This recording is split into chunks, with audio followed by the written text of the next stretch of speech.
मी Nita Bhapkar. Painting खूप लहानपणापासून करते मी, पण जसं मला जास्तीत जास्त पेंटिंगमध्ये इंटरेस्ट वाढला तशी तशी माझी ऑइल पेंटिंगकडे जास्त आवड झुकत गेली. ऑइल पेंटिंग एवढ्यासाठी आवडतं मला की आपण विचार करतो, विचार करताना ते आपल्याला व्यक्त करायचे असतात पेंटिंगमधून, आणि ऑइल कलर्ससुद्धा अगदी सावकाशीने वाळतात आणि त्या रंगांशी खेळता खेळता तुम्हाला तुमचे विचारसुद्धा खूप शांतपणे आणि समर्पकपणे मांडता येतात. ऑइल कलर्सचा इफेक्टही खूप छान असतो आणि लाईफलाँग पेंटिंग होतं, हे सगळ्यात मला ऑइल पेंटिंगची खासियत आवडते.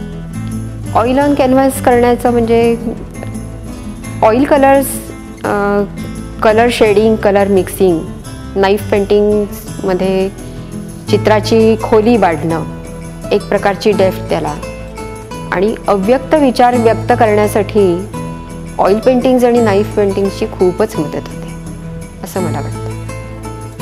हा विषय इतका मोठा आहे एक्झिबिशनचा माझ्या आत्ताचा, प्रतिबिंब वी द पीपल. कदाचित ही सिरीज पुढे अजून 1-2 एक्झिबिशन्स कंटिन्यू होईल.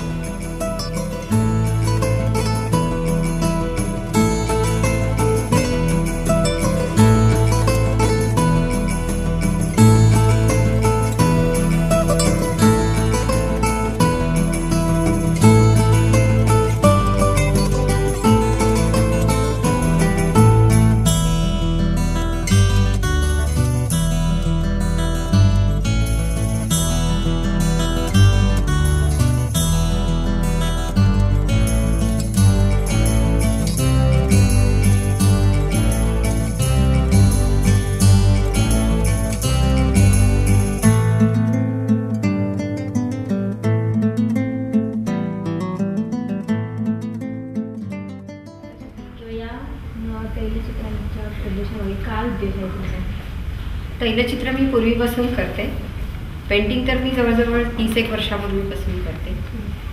पण हे प्रदर्शन खास करण्याचा उद्देश म्हणजे पुण्यामध्ये बालगंधर्वला प्रदर्शन करायचं हे माझ्या खूप दिवसापासून मला, मी पुरुष वेशातला किंवा स्त्री वेशातला, पण कंबाईन असं दोन्ही असलेलं व्यक्तिचित्र त्यांचं आपण करावं असं वाटलं आणि ते इथे डोनेट करते या प्रदर्शनाच्या निमित्ताने. किती दिवस लागले तुम्हाला हे पोर्ट्रेट तयार करण्यासाठी मला 2-1 महिने द्यावे लागले, कारण ऑइल कलर्स ही माझी खासियत आहे. ऑइल पेंटिंग मला मनापासून आवडतं.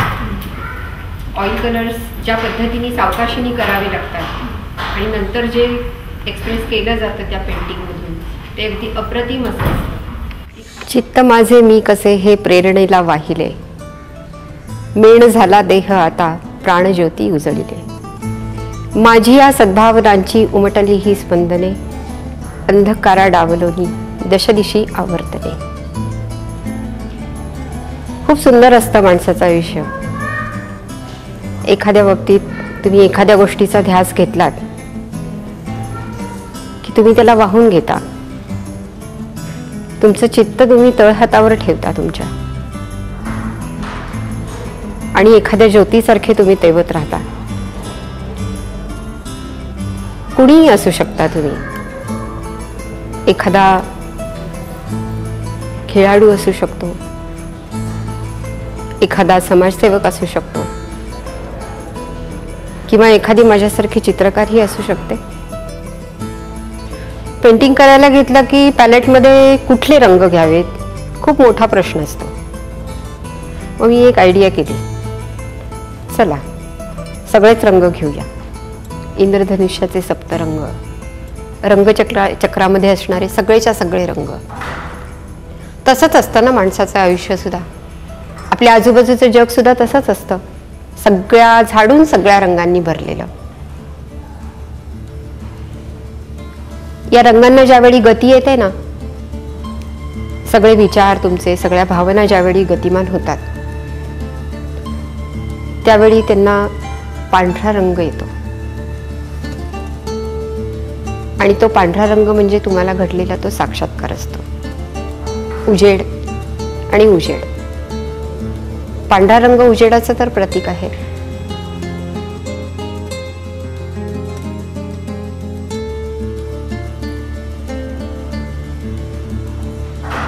अश्मयुगामध्ये माणसाचे विचार, त्याच्या भावना यांना फारशी गती नव्हती. त्याचा भोवताल सुद्धा त्याच्यामुळे अविकसित होता. त्यामुळेच ते रंग थोडेसे काळवंडलेले. जसे माणसाचे विचार, माणसाच्या भावना फुलत गेल्या, तसे आजूबाजूचे सगळे रंग पूर्ण विकसित होत गेले. माणसाचा स्वतःचा रंग सुद्धा ग्रे कलर कडून पांढऱ्या रंगाकडे सरकायला लागला. रंगचक्र पूर्ण झालं, पूर्ण विकसित झाल्या त्याच्या भावना, त्याचे विचार, त्याची प्रगती होत राहिली. त्या प्रगतीला इतकी गती मिळाली की त्या गतीची भीती वाटू लागली. आता तर असं वाटू लागलं की कदाचित हे रंग सुद्धा माणसापासून दूर जातील आणि मग माणसाचं अस्तित्व ते तर असं म्हणतात विश्वाच्या निळाईमध्ये हरवून जाईल की काय. भीती वाटते एक प्रकारची. आता पुन्हा हे माझं रंगचक्र, सगळेच रंग असलेलं जग माझं आणि तिथे दिसणारी सगळी ही माणसं.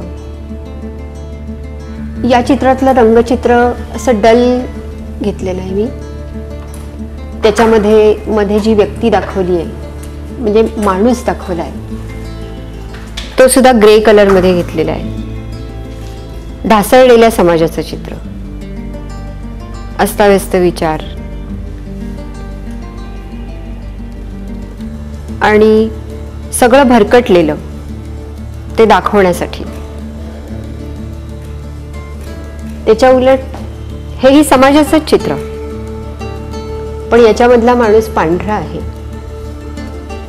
पांढरा रंग किती स्वच्छ, किती निर्मळ. चांगले विचार, चांगल्या भावना,